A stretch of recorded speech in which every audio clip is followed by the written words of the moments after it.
You can't come out this way because you're caught on these teeth. The only way you can really go is further into the mouth, which is really not the direction you want to be going. And let's just see what happens here.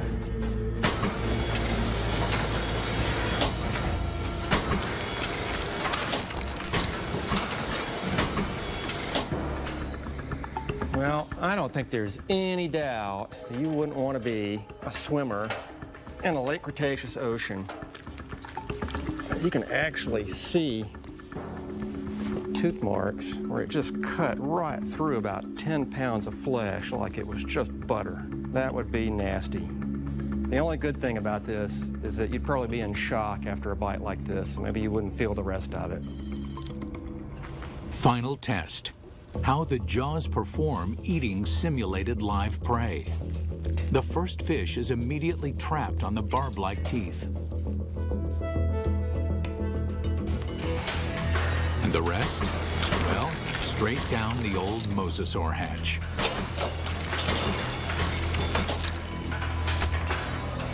In 20 seconds, our captive mosasaur can eat 500 pounds of fish. Why? It doesn't bother to chew them.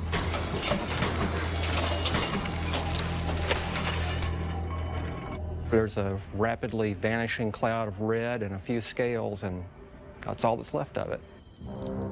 For dessert, they test an item that mosasaur never had the opportunity to eat.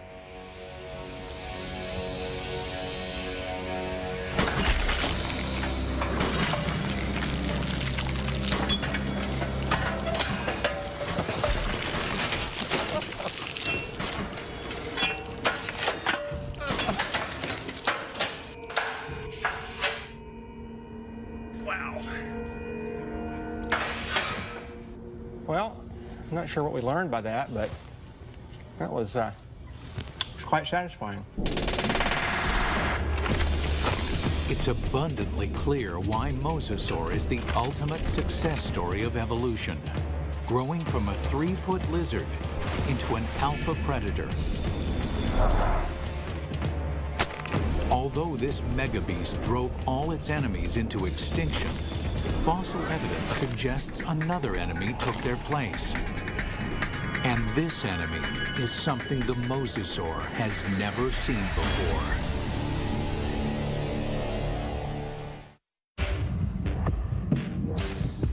From its humble beginnings as a 3-foot lizard, the mosasaur evolved into the most dominant megabeast the world has ever seen. Nothing in the ocean can kill it, let alone live with it. But the threat may have come from another direction. What we're looking at here is what I would like to call a paleo crime scene. It's a very old cold case file. Scientists studying mosasaur fossils find evidence of attacks on these giant reptiles.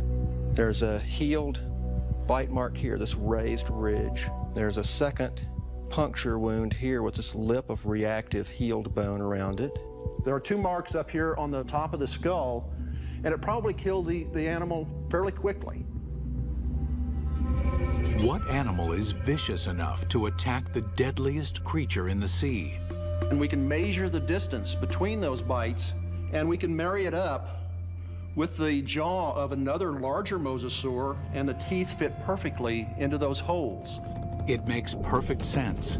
The only thing mosasaur had to fear may have been mosasaur itself.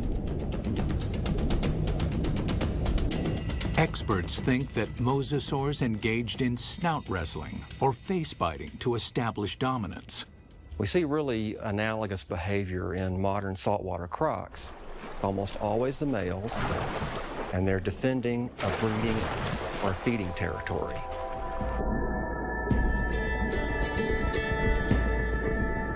A mosasaur battle unfolds like a bizarre undersea ballet.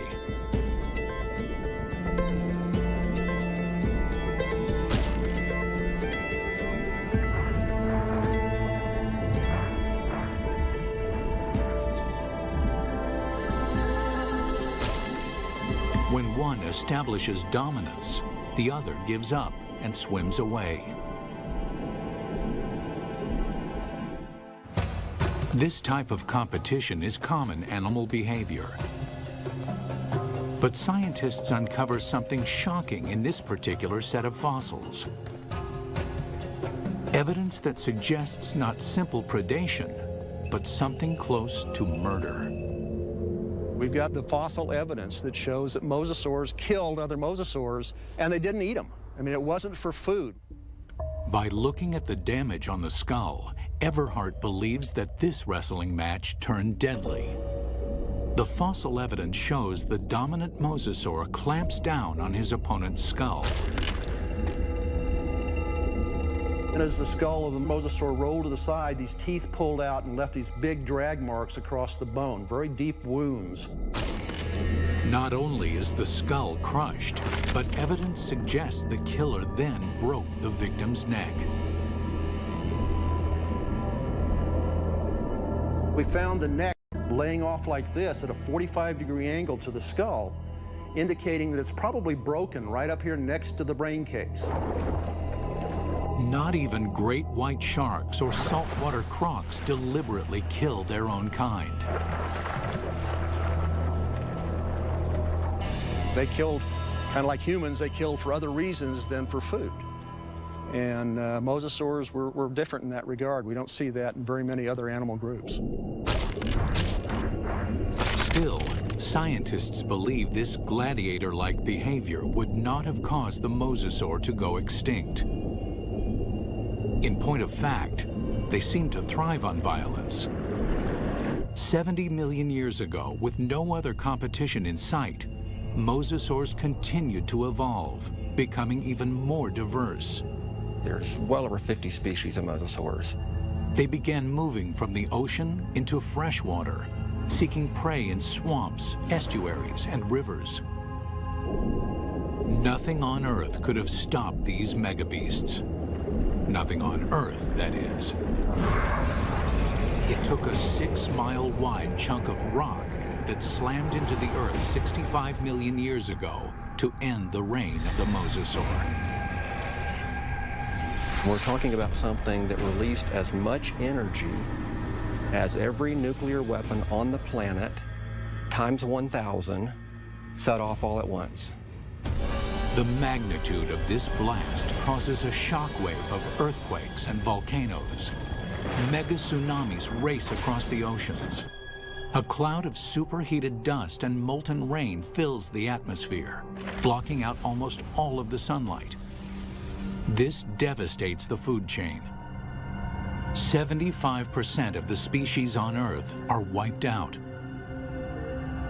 With its food supply drastically reduced, the mosasaur is doomed. This cataclysmic event paved the way for the development of mammals and eventually humans.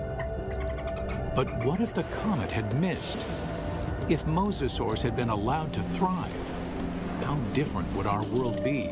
We wouldn't have any whales, or dolphins, or porpoises, or seals, or sea lions. The oceans and all its fish would belong to the mosasaurs. Bring her down. Fishermen would find very little to catch, if indeed there were humans on the planet at all. These would be very ferocious, very hungry, active marine animals that you wouldn't want to share your ocean with. It's fascinating and frightening to contemplate what might have been had these megabeasts survived.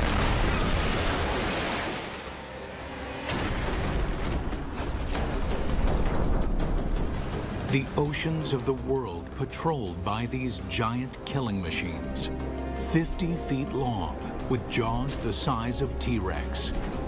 Always hungry, always waiting, just offshore.